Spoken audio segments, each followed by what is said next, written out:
¿Qué está pasando en el país? Y permítanme hacer una reseña de por qué es importante que este país tenga una oposición fuerte, que hoy no la tiene, que lamentablemente las debilidades de la oposición están permitiendo el agandalle lastimoso, peligroso del gobierno federal a través del partido Morena.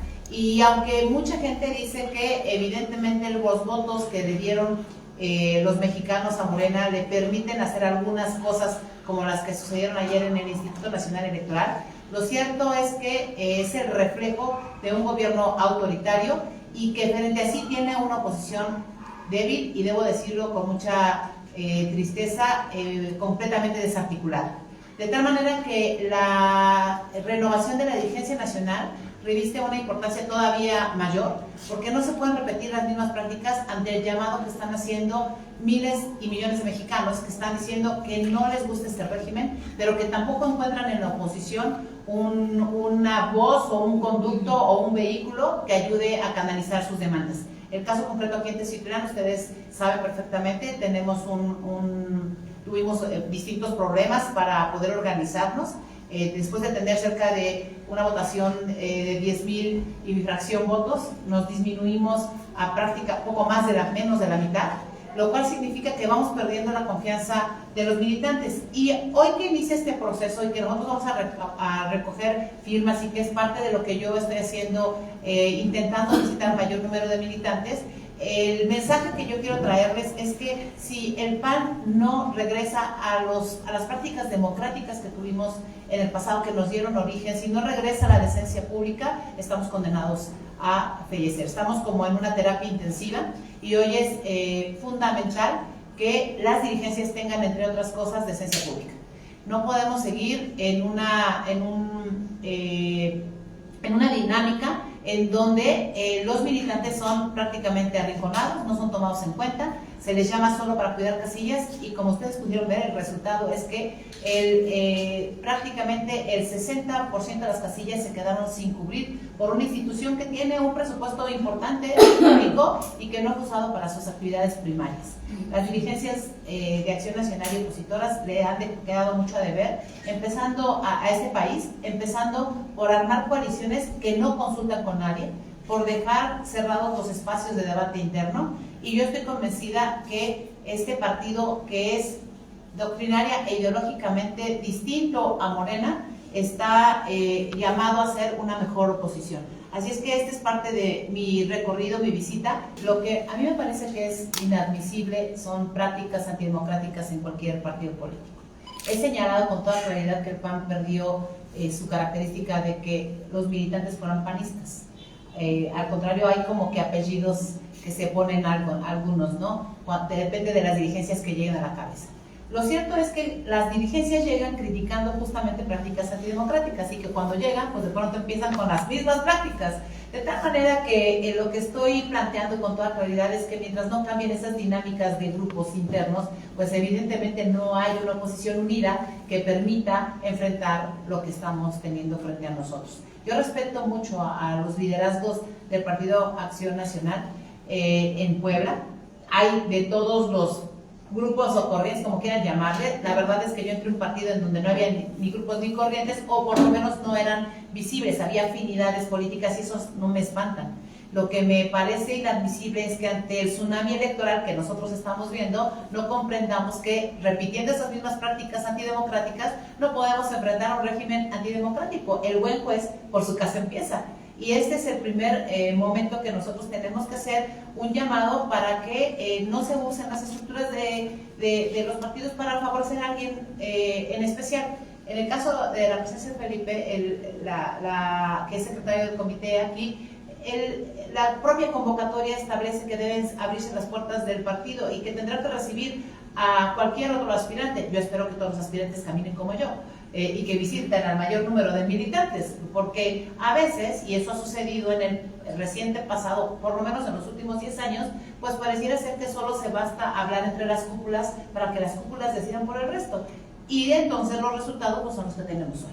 Mira, el problema de fondo es que la política se está centralizando. En la mayor parte de las afiliaciones dependen de lo que a nivel nacional tenga el Registro Nacional de Miembros, es decir, la dirigencia nacional. Y entonces ellos deciden si un grupo de panistas se afilia porque son afines a uno u otro, o si un grupo de panistas no se afilia. Y yo digo panistas los que no tienen militancia y que votan muchas veces por nosotros y quieren participar con nosotros y han trabajado con nosotros, pero nadie los está considerando, no los toman en cuenta.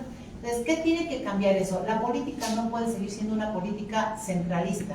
Tenemos un gobierno centralista, necesitamos tener un partido municipalista. Ese partido así nació, Acción Nacional nació fortaleciendo el federalismo y el municipalismo. ¿Qué significa? Que es aquí en el municipio donde se hacen la política pública, donde se resuelven los problemas de los mexicanos, donde tú acudes a las calles y ves efectivamente que puedes tener buenas vialidades, que puedes tener acceso a los servicios públicos básicos, que puedes tener buenas autoridades. Bueno, mira, qué tan mal estamos a veces que aún teniendo caciques en muchos de los municipios como el suyo, pues resulta ser que no estamos siendo capaces nosotros de enfrentar esos cacicazgos que además se camuflajean de colores completamente distintos, aunque sean los mismos. Pues terminamos nosotros sin tener una oposición fuerte que pueda proponer algo distinto y que los ciudadanos adapten. Por eso tenemos que regresar al municipalismo. Y la afiliación es uno de los temas que tendría que considerarse y tendrían que afiliarse aquí. Y tendrían que ser afiliaciones voluntarias. Tendrían además, las personas que se afilien al PAN deben tener claridad para qué vienen al PAN. El PAN de antes tenía prestigio público.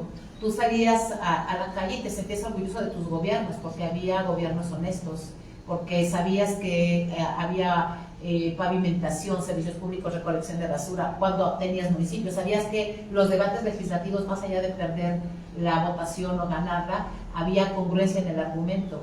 Y hoy lo que tenemos es una descalificación permanente incluso de nuestros liderazgos. Las caras que nos están representando no son necesariamente las caras que nos representan a todos los panistas, porque además exhiben acuerdos de carácter personal que nada tienen con el bien común. Y entonces tú vas a debatir en algún espacio público y terminan diciéndote, pero ¿y tus dirigentes? Y los dirigentes se supone deberían representar al panismo en general. Yo no creo que los 10 millones de personas que votaron por Acción Nacional, ni muchos otros millones de mexicanos, 40 que no votaron, se sientan representados del todo por dirigentes que terminan evidenciando acuerdos cupulares, élites, que casi parecen asuntos de negocio. Entonces, si tú tienes dirigencias así, evidentemente no vas a poder combatir lo que está mal en el gobierno federal. Y hay muchas cosas que están mal. La política pública del gobierno federal es evidentemente un desastre. ¿Qué haríamos distinto? Convenciones, asambleas, votación de militantes, acercamiento con los mexicanos, afiliaciones mucho más fáciles. En principio y en conclusión se llama democracia. Esa hay que practicar. Somos antagónicos con el PRI durante muchos años, pero no son antagónicos por ser antagónicos. Nosotros nacimos para combatir los abusos del gobierno en ese tiempo representado por el PRI. Bueno, o por otros partidos, con otros nombres, pero bueno, ha sido evidentemente lo mismo. Claro. Bueno, saber si está a favor o en contra. No, evidentemente estoy en contra de las coaliciones. Pero no solo hoy, no es porque hoy esté en contra, lo he señalado desde el 2009, lo señalé en el 2012, lo señalé en el 2015, lo señalé en el 2018, lo voté en contra en el 2018, no solo con el PRI, con el PRD y con MC, porque además eso hace que un partido pierda identidad.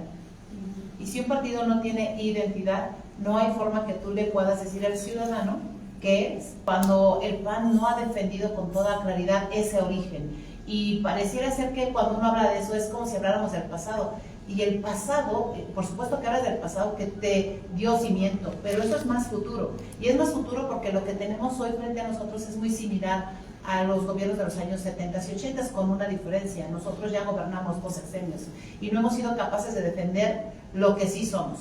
Algunas luchas que se han llevado a cabo internamente en esta sacudida que queremos darle al PAN, hay quienes dicen, oye, la ropa sucia se lava en casa, no hay que decirlo, todo lo que está sucediendo. Bueno, es que los espacios de debate interno se agotaron, de tal manera que hoy el partido de Gómez Morín no puede estar secuestrado por quienes están anulando el debate, por quienes no pretenden sacudir ni tener autocrítica, con quienes no están entregando cuentas a los mexicanos y con quienes se reparten todas las posiciones que después van haciéndose pequeñas. Han repartido todo menos inclusive hasta las culpas, ¿no? Gracias. En este sentido, ¿cuál ha sido la respuesta que usted ha encontrado de los militantes panistas? Fíjate que tuve muy buena respuesta en estos 3 días aquí, pero no solo en Puebla. Hay muchísima gente que está dispuesta todavía a dar la batalla porque saben el riesgo al que nos estamos enfrentando como país, y he tenido el respaldo de amigos en prácticamente todo el país. Somos militantes de base. Me han preguntado, oye, ¿y dónde están todos los diputados y todos los senadores? ¿Y por qué no están tras de ti? Pues porque son justamente los responsables de la repartición, muchos de ellos, de todo lo que está sucediendo. Ellos tienen mi profundo respeto como compañeros de partido, pero deberíamos estar todos conscientes de que eso que está sucediendo no está bien, y es tan responsable aquel que lleva a cabo esas prácticas como aquel que por omisión lo está permitiendo. No podemos seguir así, y mi llamado respetuoso incluso a ellos, porque llegaron muchos de ellos a esos espacios, evidentemente exigiendo la parte democrática que hoy estamos exigiendo todos. La única diferencia, creo, es que si lograran voltear un poco a dialogar con muchos de los militantes y les preguntaran por qué ya no participan, se darían cuenta por qué no acudieron a las urnas el pasado 2 de junio y por qué no cuidaron las casillas. Porque si solo quieren a los militantes para que cuiden las casillas o para que mantengan el registro, estamos teniendo un ejército desarmado, un ejército electoral de ciudadanos desarmados. Hasta este momento soy la única mujer. Me encantaría que hubiera más mujeres que diéramos un paso al frente. Yo tengo una trayectoria de 30 años. He sido 2 veces diputada federal, senadora de la República, candidata a gobernadora, trabajé en la Presidencia de México, fui asesora del secretario de Hacienda Ernesto Cordero, trabajé para una asociación de municipios, he recorrido el país durante muchos años, he abanderado muchas luchas contra la trata, contra los migrantes, contra la violación de los derechos humanos. Pero como este perfil, en mi partido hay muchos perfiles. Y a mí me duele mucho ver cómo las mujeres terminamos siendo accesorios en muchos de los casos y nos dicen, ¿por qué participas y levantas la mano? Pareciera ser que solo somos buenas para ser buenas secretarias y compañeras de algunos grupos que se ponen de acuerdo y entonces proponen a mujeres porque pues, no les queda otra, porque la cuota de género ya se los planteó así. Necesitamos pasar de la paridad a la igualdad. La paridad te la da la ley, la Constitución, la igualdad hay que buscarla todo el tiempo caminando las calles, y además hay que hacerlo exigiendo nuestros derechos. El PAN en 85 años no ha tenido una mujer presidenta.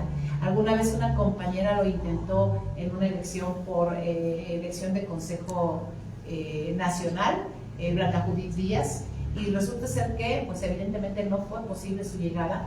Y lamentablemente ella hoy la vemos como senadora en Morena electa en Nuevo León.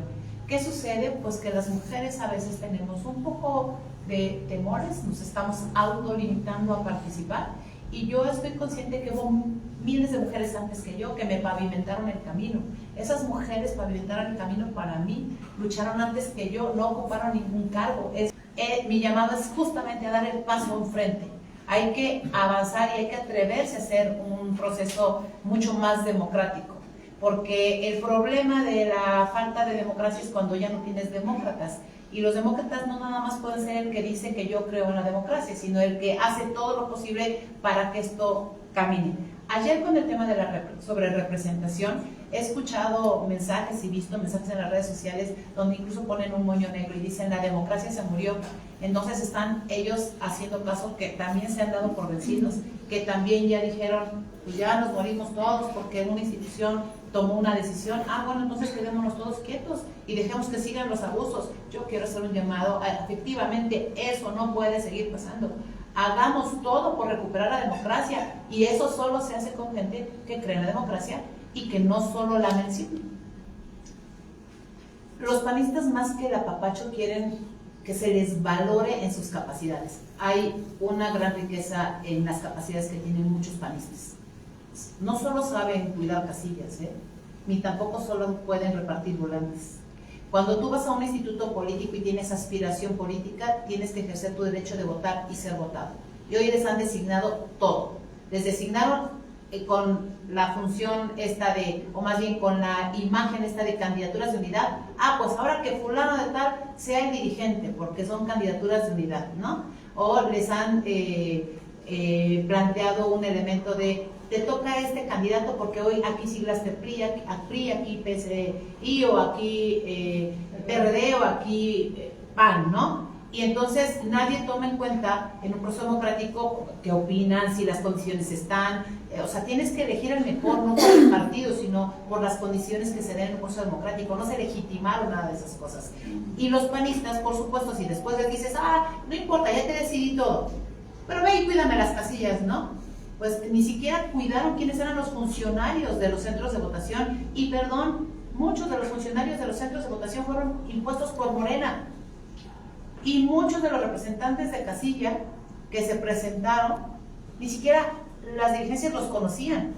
Cuando un partido descuida su actividad primaria, que fue la representación de las casillas, el cuidado y promoción del voto, pues evidentemente el resultado que tienes es que haya más diputados, más gobernadores, más alcaldes de Morena, del oficialismo, porque el oficialismo tiene todo el aparato a su alcance. Entonces, ¿por qué nos quejamos ahora de esto que está sucediendo en la sobrerepresentación? Si pudo haberse evitado, si hubiéramos cubierto el 100% de las casillas y revisar que no nos metieran casillas zapato, que hubiéramos tenido más votos de los que tenemos, porque estoy segura que tuvimos más votos. Los ciudadanos hicieron su parte. Quien no hizo su parte fueron las dirigencias nacionales de los partidos políticos, las tres. Y a mí me duele porque la mía tenía una responsabilidad mayor por ser la oposición ideológica y doctrinaria más clara al gobierno. Muchísimas gracias. Gracias. Sí, muchas gracias. Muchas gracias. Muchas gracias.